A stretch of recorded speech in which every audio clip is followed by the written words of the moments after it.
আসসালামু আলাইকুম, সবার কি অবস্থা? আশা করি সবাই ভালো আছেন। ক্যাপশন দেখে অবশ্যই বুঝে গেছেন আজকে আমরা কোথায় আসছি। আমরা আসছি আমাদের এলাকার বান্নিতে, যার নাম শ্যামবাউলের বান্নি, যাত্রাবাসা দক্ষিণ পশ্চিম একটা মাঠে এই বান্নিটা হয়। আপনাদের চেনার সুবিধার্থে স্ক্রিনে আমি লোকেশনটা দিয়ে দিছি।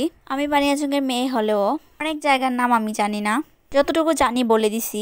আমরা ছোটবেলা থেকে দেখে আসছি বছরের প্রথম দিকে এই বান্নিটা হয় প্রতি বছরই। আমি আবার ছোটবেলাতে বেশি একটা বান্নিতে আসা হয়েছে না, আব্বু বান্নি পছন্দ করে না, যার কারণে আমার তেমন একটা বান্নিতে যাওয়া হয়েছে না, হয়তো 2-3 বার যাওয়া হয়েছে। এখন অনেকে বলতে পারেন এখন কেন গেছি, আসলে ভিডিও পারপাসে এবং আদিলের জন্যই যাওয়া। আব্বুর পারমিশন নিয়ে অনেকটা ভোরবেলায় গেছি। ভোরবেলা যাওয়ার মেইন কারণ মানুষজন তেমন পাবো না, প্লাস আদিলেরও আজকে থেকে স্কুলটা খোলা, স্কুল যেন মিস না হয়। বান্নি থেকে আইসে আদিল স্কুলে যাবে, সেজন্য একটু সকালবেলায় গেছি। সকালবেলা মানে সকাল 8টায়। আর তখন তেমন দোকানও বসিনি, কিছু মাটির দোকান ছিল আর কিছু স্টল রেডি করা হইতেছিল।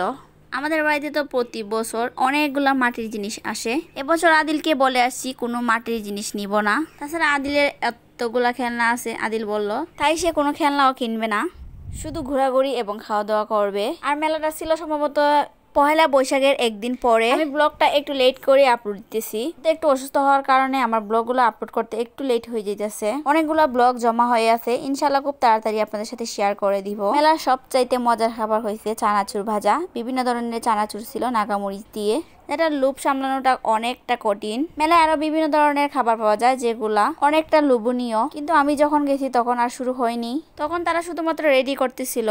অনেকে তো বলতেছেন একটু পরে গিয়ে ভিডিও করার জন্য, একটু পরেই নাকি ওনারা রেডি করবেন, তখন যেন আমি ভিডিও করি। তাহলে বুঝেন আমি কতটা সকালে গেছি। ছোটবেলা দেখতাম মেয়েরা বান্নিতে যায় না, সকালবেলাও দেখছি কেউ যাবে না, একটু ভয়ে ভয়ে গেছি, কিন্তু একটু পরে দেখলাম সবাই বান্নিতে যাইতেছে। প্রথমে ভাবছি আমি শুধু একাই বান্নিতে গেছি, তারপর দেখলাম ছোট বড় সবাই যাইতেছে বান্নিতে। তখন অবশ্য একটু শান্তি লাগতেছিল।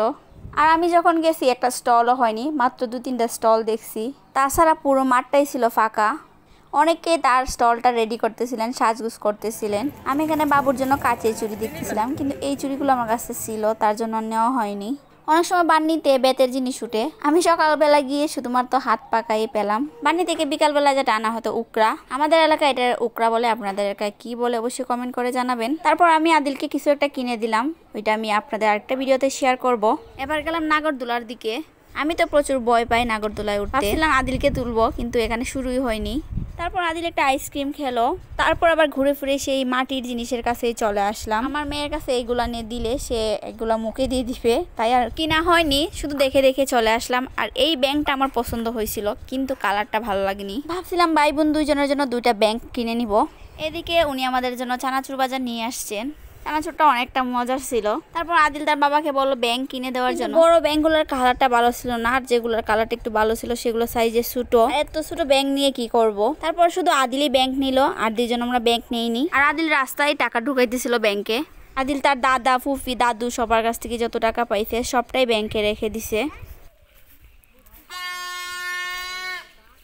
অন্যদিকে আরদির বাবা আরদির জন্য বেলুনের বাঁশি নিয়ে সে বাজিয়ে বাজিয়ে তার মেয়ের কাছে আসছে। মেয়ে বেলুন দেখে ভয় পায়। তারপর আমি আমার স্টুডেন্টের জন্য একটু খেলনার বাটি আনলাম। আমার সকালবেলা স্মরণ ছিল না, বিকালের দিকে আনাইছি, তার জন্য তেমন একটা ভালো হয়নি। হয়তো সকালবেলা আনলে আরো হয়তো সুন্দর পেতাম। স্টুডেন্ট মোটেও খেলাধুলা করে না, তার জন্য আমি একটু খেলনা বাটি এনে দিলাম, সেজন্য একটু খেলাধুলা করে। পুটু চালাই কেমনে চলে দেখাও তুমি আপুরে।